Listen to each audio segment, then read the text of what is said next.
പെൺകുട്ടികളൊക്കെ എന്താ പറയാ, നിങ്ങൾ ഒരു ജോലി കിട്ടിയിട്ട് മതി വിവാഹം എന്നാ പറയാം. എന്താണ് ജോലി കിട്ടിയിട്ട് മതി വിവാഹം എന്ന് പറയുന്നത് എന്തിനാണ് എന്ന് നിങ്ങൾ ചോദിച്ചു നോക്ക്. ഒരു പെൺകുട്ടി ചോദിച്ചു നോക്ക്. നമ്മളൊക്കെ ചോദിച്ചു അവരെന്താ മറുപടി പറയാറ്? നിങ്ങള് അതെ, ഇല്ലെങ്കിൽ അയാളെ അടിമത്തത്തിൽ ഇങ്ങനെ ജീവിക്കേണ്ടി വരുന്ന ആണതിന് മറുപടി.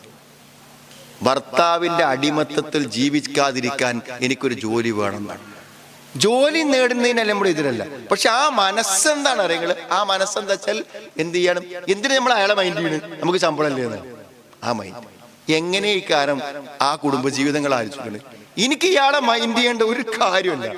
എനിക്ക് മാസത്തിൽ ശമ്പളം ഉണ്ട്, എനിക്കിപ്പോ ഒരു പർദ്ദ വാങ്ങാനോ മാക്സി വാങ്ങാനോ ഒന്നും ഇപ്പൊ ഇയാളെ പിന്നാലെ നടക്കേണ്ട ഒരു കാര്യമില്ല എന്ന് പറഞ്ഞാൽ ഭർത്താവിനെ മാറ്റി നിർത്തി ജീവിക്കുന്ന ഒരു ജീവിതത്തെ കുറിച്ചാണ് നമ്മുടെ കുട്ടികൾ ചിന്തിക്കുന്നത്.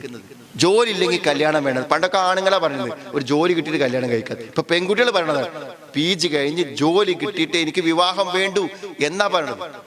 ആലോചിക്കുന്ന ചിന്താഗതികളിൽ വരുന്ന മാറ്റങ്ങളെ നമ്മൾ ആലോചിക്കണം. ഒരു പെൺകുട്ടി ശരിക്കൊരു കുടുംബ ജീവിതത്തിൽ അവൾക്ക് എന്തിനാണ് ഒരു ജോലി? അവൾക്ക് ജോലി ഉണ്ടെങ്കിൽ തന്നെ ആ പണം എവിടെയും ചെലവഴിക്കേണ്ടി വരില്ല. കാരണം ഒരു ഭർത്താവ് സമ്മതിക്കൂല. അവളുടെ ഒരു ആവശ്യം, നിന്റെ ഒരു ആവശ്യം നിർവഹിക്കണമെങ്കിൽ ഞാൻ പൈസ തരുന്ന, എനിക്ക് എന്റെ കാര്യത്തിൽ പൈസ തന്നാലും നിന്റെ കാര്യം ഞാനേ ചെയ്യും.